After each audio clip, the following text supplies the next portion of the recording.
So this is going to be a playthrough, a solo playthrough of the Gettysburg Simple version. I'm learning the rules here, so there's probably quite a few mistakes with this, but this is my first go at it. And I'm going to be playing the scenario, the night fight for Culp's Hill. Now, there are a few special rules to this scenario, which mean that where are we? First of all, well, it's a dusk. At the moment, it's dusk, and then it's going to be night after that. It's 4 turns long. These units over here, these Union units, this brigade here, which is Wadsworth's, let's move that there. Well, it's not actually Wadsworth, it's Cutler's. Cutler's brigade can't move until somebody moves adjacent to him, and this one here, who is the replacement for Meredith, who presumably got killed earlier on or injured earlier on. Anyway, they can't move until somebody moves adjacent to them. So those are fixed in place until turn 2. Or rather for the first 2 turns. Then we've got some Union artillery which fires in this sort of area down here into any clear hexes, which will come to if the Confederates get into that sort of an area. The objectives are these yellow markers, so it's basically to advance through the bridge works and take the crest of the hill.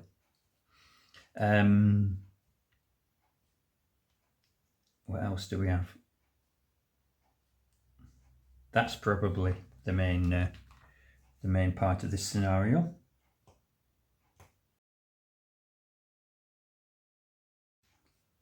So we're going to start with the initiative phase. Now in this scenario, the Confederates automatically gain the initiative for the first turn, so they get to get one of their AMs on there. We now have to do the things like command phase, where we would check for anybody being out of command. Assigning artillery, etc. doesn't really apply to this, so we go to the efficiency phase. So I've got the efficiency markers in here. I'm going to take out the Confederate ones because this is just going to be for the Union. So they have got they've got the correct number of actual tokens in there, so I'm going to give those a shake, and then without looking, promise I'm not looking, they've got a 2. Take those out. The Confederate ones,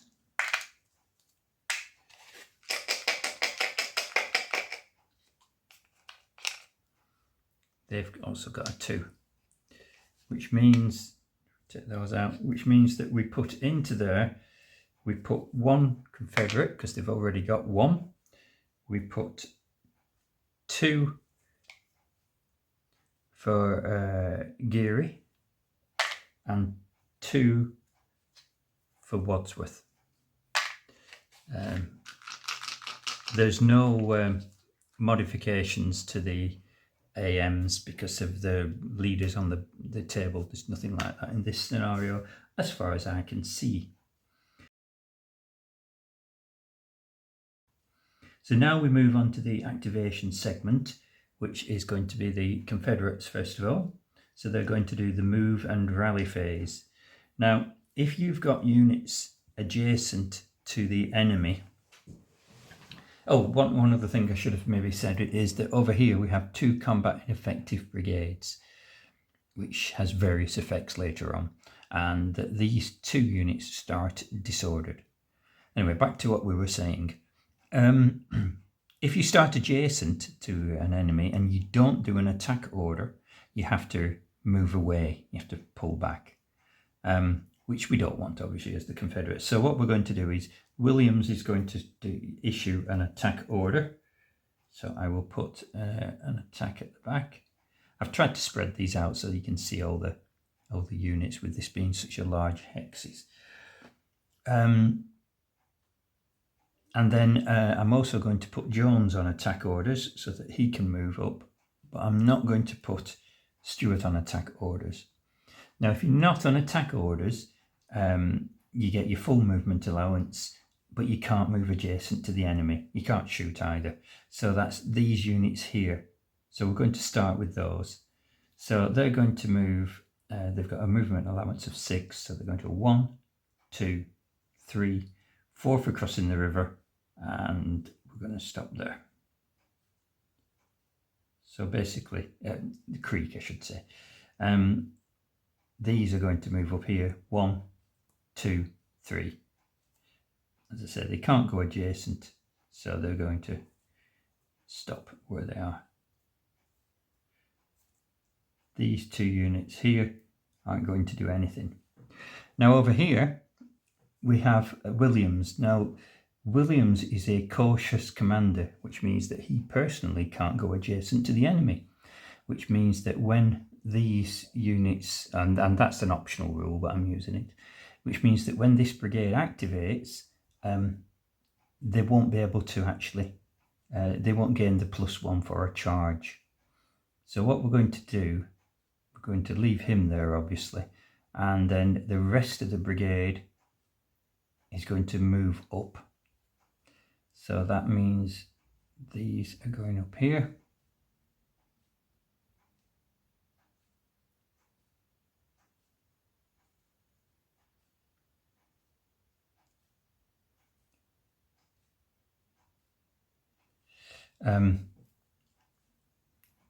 And then we move on to Jones over here.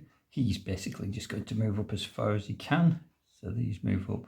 Now everybody can always move a minimum of 1 hex, so I don't need to worry about checking movement apart from these 2 here. Because they're on attack orders, oh sorry, put him in there as well. Because these are on attack orders, their movement allowance is halved. So instead of having 6, they've only got 3. So they're only going to be able to move 1 hex because it costs 2 to move into woods, and that doesn't leave enough to move after that.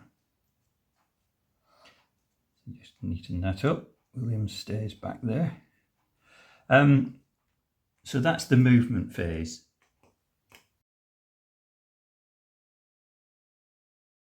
So now we do if there was any artillery or anything, we could do approach fire. These did have the option of falling back, but obviously they don't want to because these are the victory point hexes, so they're going to stay where they are.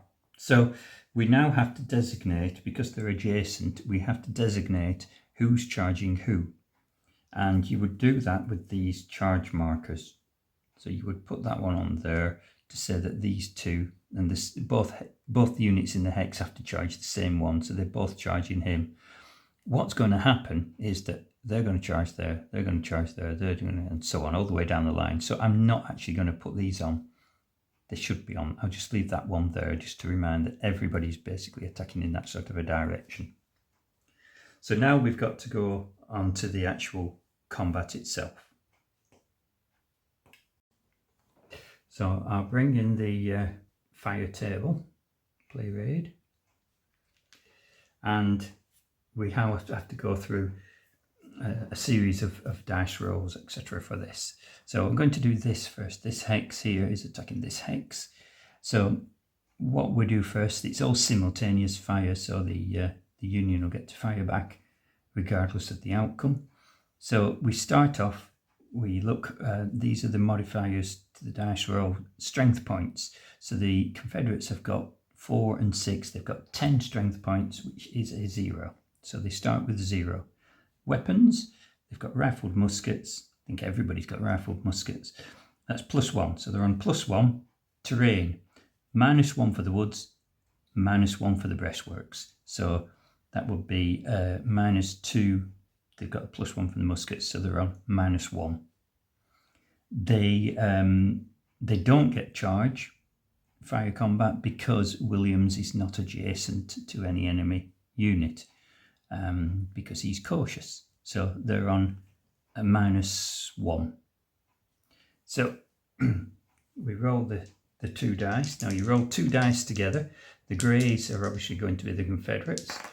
The blue one is for when resolving the Union, if you need to, which I don't think you will in this case. So they start with a 0. -1, so it's still a 0, so you can't get any less. So that's a no effect. So no effect, because they've caused no effect at all, means that they will have, regardless of the result, they will have to retreat. So what I do for that is I'm just going to put, because I've got a terrible memory, I'm going to put a Confederate flag there to show that they've got to retreat. We can ignore the Union dice roll because we didn't need to use it. Because it's simultaneous, these get to shoot back. So they start with 6, which is -1. They get +1 for the rifled muskets, so that's 0. They get -1 for the terrain, so that's -1. So they're on -1. And they get a 6. -1 is a 5. So we look up here, a 5 is a cohesion check. So we have to do a cohesion check. Now I've made this little chart to help me remember. So a cohesion check over here, if it's a fire, withdrawal, reaction, etc., they've got to roll their cohesion or a natural, or if they roll higher than the cohesion or they get a natural 9, they get a cohesion hit. They've rolled a 6, which is, we compare that to each of the units in the hex. So they've got to get that number or less, so that's a 7 and a 6, so they've just passed. So both of those are passed, so they don't actually take any extra effects. So with that done, they then have to remembered, because they didn't cause any hits at all, they have to retreat. So they're going to go back to Williams, presumably asking where he was whilst they were attacking. Like so. So the next one to the next combat that we need to do is this to this, which we'll continue with the with rolling for the Confederates first, because it's their AM, their turn, if you like. They have got 13.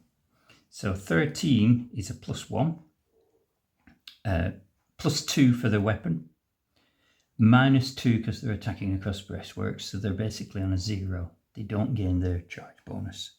So they're on a 0. Now, this time it's a bit different. They've got a 9.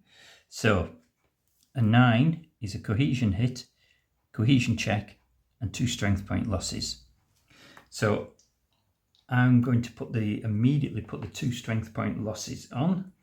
Now that goes next to the brigade commander, not the unit taking the losses, even though it happens to be the same one in this instance. And then they go through and check what they need to do. So bringing back my handy dandy chart again, cohesion hit. So we're looking over here this time. They're a good order unit. The result is that they become disordered. So they become disordered. We then resolve the next part of the line, which is a cohesion check. So cohesion check, if they roll higher than the cohesion or a natural 9, they'll take a cohesion hit. They rolled a 2, which is lower than their cohesion number, 5. So they have passed that, okay. So the only thing we need to do now is just check whether green has actually been injured, because he's a leader. So we just do that by this. If we roll a 9, ooh, nearly. Oh no, it wasn't. It's a 2, so that's fine. So he's okay. So they've managed to score a hit. So now we fire back. So we would start with the 5. Move that out of the way. So we start with the 5, which is over here a -1. Weapon strength is +1, so that's a 0. Terrain is -1 because it's woods. So they're on -1. So a 0, -1, blah, blah, blah. That means no effect. Now, because it's no effect, that means that I don't need to put this on really because this is what's going to happen now, but that means that they are going to have to retreat because they've not caused any hits, any cohesion checks, anything like that. So they have to retreat. So they're going to go back here to this position. Because this is a charge, that means that the Confederates, at least one unit has to advance into this hex here. And I think we're going to advance with both of them. They're not going to advance, I'm going to leave them there. Now what we're going to do is attacking these. So we start off with 11. 11 gets you a +1, plus another 1 for the rifles, that's +2, -2 for the breastworks and the woods, so you're on 0. Oh, they do actually get 0, they do get the charge this time because their leader is in the charge, he's in the attack, so they're on +1. So +1, that's a 7. A 7 is a cohesion hit, cohesion check, and 1 strength point loss. So we immediately put the strength point loss on, and then we do the checks for that. So just to remind me, cohesion check, good ordered unit becomes disordered.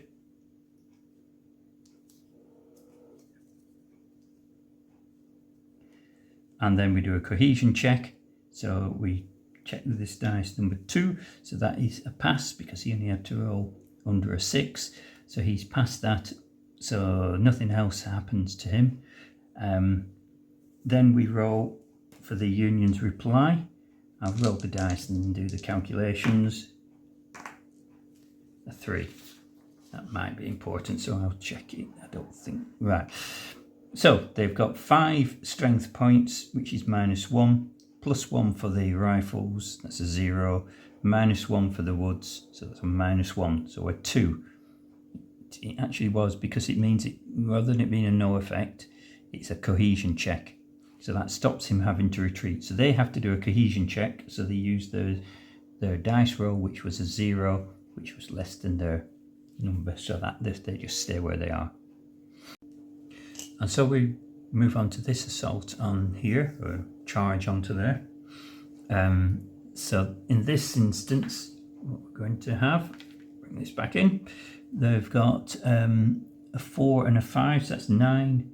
So 9 is 0. The weapon is a rifled musket, so that's +1. Now the terrain, that's what I was checking. The terrain, you get, so we're on +1 so far. So I'm going to put that 1 there to remind me. The terrain, you get -1 for the breastworks, -1 for the woods, and -1 for the steep hill here. So they're on -3, so that's -2 in total. So we roll the dice, -2, whoa, 7. So 7, it has actually moved it down a row, is a cohesion hit, cohesion check, and 1 strength point loss. So we'll put the 1 strength point loss on straight away, which will go over here. And then we're going to do the cohesion hit, which means that he becomes disordered. And then he has to now check his morale to pass the cohesion check, which is a 0 and is 5, so he easily passes that. Shooting back, he starts with 9, which is a 0. So 0 +1 for the rifles, so he's on +1. Now we do the terrain. Now in this instance, the only thing that affects them is the woods. The steep slope, because they're shooting down, it doesn't affect them. So they're on -1, so that's 0.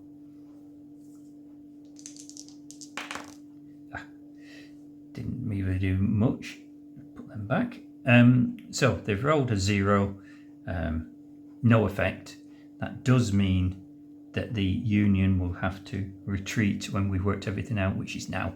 So they have to retreat, and they're going to retreat up the hill. I'll just take that off. They're going to have to retreat up this hill. No, they don't have to, but they are going to. These markers I'm going to put over here. They're actually part of Cutler. One of these two now has to advance, at least one, I should say. And in fact, two of them they're both going to advance, and the leader's going to advance with them. Now, they didn't suffer any strength point losses, so he doesn't have to check if anything happens to him. So that's the shooting phase, the combat phase.